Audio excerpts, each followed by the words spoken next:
Sa pool sa video ang traffic tantrum ni dating Senador Cynthia Villar. Nangyari yan sa harap ng kanyang bahay sa BF Resort Village sa Las Piñas. Nahuli cam ang pakikipagtalo ng senador sa security personnel dahil daw sa ipinatutupad na traffic scheme sa lugar.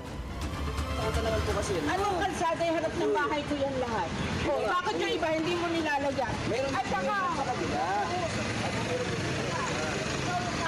Kasi inaayos lang po natin yung traffic. Sige,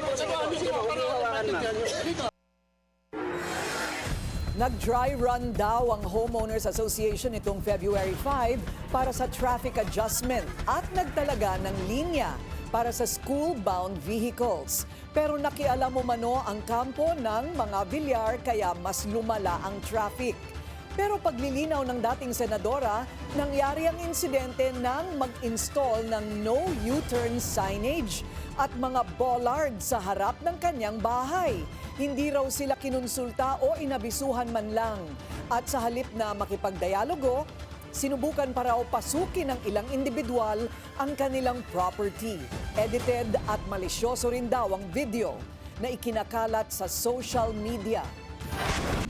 Manatiling nakatutok sa Bilyonaryo News Channel. Sumubaybay sa aming social media accounts at mag-subscribe sa aming YouTube channel para sa mga bago at eksklusibong balita.